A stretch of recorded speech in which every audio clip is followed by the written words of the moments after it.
আল্লাহ এই রাত্রে মাগরিবের পর থেকে সারা রাত কতক্ষণ? ফজরের আজান দিবে না যতক্ষণ, আমার আল্লাহ ততক্ষণ বান্দাকে মাফ করেই যাবে, মাফ করে যাবে। আল্লাহু আকবার বলেন। তাহলে এখন মাপ চাইবে কারা? গুনাহ করছে যারা। কথা বলেন না, মাপ চাবে কারা? বলেন, গুনাহ করেছে যারা। এবার আমরা আমাদেরকে প্রশ্ন করি, আপনারা বলেন তো, আমরা কি জীবনেও গুনাহ করছি? করি নাই? গুনাহ ছাড়া কোনো লোক নাই। একমাত্র আল্লাহর নবী পয়গম্বরেরা ছিল মাসুম, তাদের কোনো গুনাহ ছিল না। সুবহানাল্লাহ বলেন। তাছাড়া দুনিয়াতে যত পীর, অলি, আউলিয়া, গাউস, কুতুবে রব্বানি, মাহবুবে সুবহানি, যত মানুষের পদর্পণে জমিনে পড়ছে, প্রত্যেকেই গুনাহ করছে কি করে নাই? বলেন, প্রত্যেকেই গুনাহ করেছে। আর আমার আপনার যে এত পরিমাণে গুনাহ, এই গুনাহ যদি কেউ দেখতো, কসম আল্লাহর, সমাজের মধ্যে আমার আপনার 4 আনার দামও থাকতো না। কথা ঠিক না বেঠিক? কিন্তু আল্লাহ তাআলা কত দয়া করে। আল্লাহ দয়া করে সব গুনাহগুলা গোপন করে চেপে রাখছে। আল্লাহ বলে, গোলাম, আমি তোমার গুনাহগুলা গোপনে রাখলাম কেন জানো? কারণ তোমার গুনাহ যদি ফ্লাশ হয়ে যায়, তোমাকে কেউ সম্মান দেবে না, সমাজ তোমাকে মেনে নেবে না। এই কারণে তোমার গুনাহগুলা আমি আল্লাহ গোপন করে রাখলাম। আর এই গোপনে রাখা গুনাহগুলা যখন তুমি গোপনে আমি আল্লাহর কাছে মাপ চাইবা, আমি আল্লাহ তোমার গুনাহ গোপনে গোপনে মাফ করে দেব। বলেন সুবহান। কি ভাই, আজকে আমরা আল্লাহর কাছে মাপ চাইতে রাজি আছি না নাই? আমার আম্মা জানেরা, আপনারাও বাড়ির থেকে নিয়ত করে ফেলেন, অন্যান্য রাত্র যেইভাবেই কাটাইছি, আজকের রাত আর অন্য রাতের মধ্যে রাত আর দিনের বেশ কম। কথা ঠিক না? কারণ অন্যান্য রাতে রাত্র শেষ ভাগে আল্লাহ ডাক দেয়, আর এই রাতে মাগরিবের নামাজ থেকেই আল্লাহ ডাক দিয়ে বলে, কে আসো রে? আল্লাহ ডাক দেয়া বলে, কোন বান্দা আসো?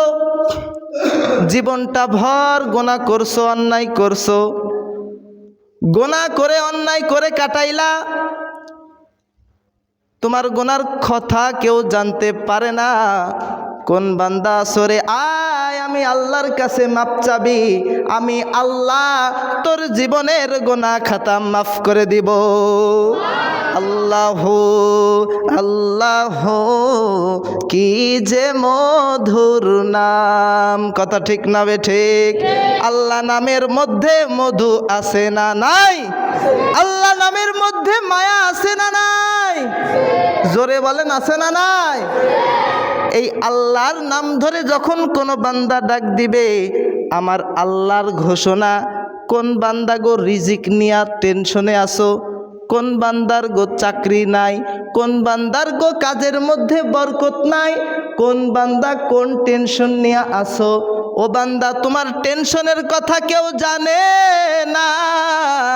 তোমার টেনশন এত পরিমাণে বৃদ্ধি হয়েছে, আজকে রাত্র মাগরিব হইতে একটা মুহূর্তময় সময়, একটা বিশেষ রাত। এই রাত্রে বান্দা তুমি যদি আমি আল্লাহ তাআলার কাছে বলো, আল্লাহ আমার রিজিকের অভাব, আল্লাহ আমার চাকরির মধ্যে উন্নতি নাই, আল্লাহ আমার গুনাহ এত বেশি, আল্লাহ আপনি আমাকে মাফ করে দেন। আল্লাহু আকবার বলেন। আল্লাহ ডাক দা বলবে, রে গোলাম আয় আয় আয়, তোর গুনাহ, তুমি এমন গুনাহ করছো, তুমি বান্দা মাকে বড় বেশি ভয় করো, এই কারণে মায়ের সামনে অন্যায় করো না। কথা ঠিক না বে ঠিক?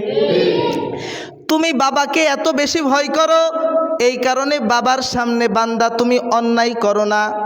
আল্লাহ ডাক দেয়া বলে, রে গোলাম, আমি আল্লাহ তো তোর আব্বারেও বানাইলাম, আমি আল্লাহ তোর মায়েরেও বানাইলাম।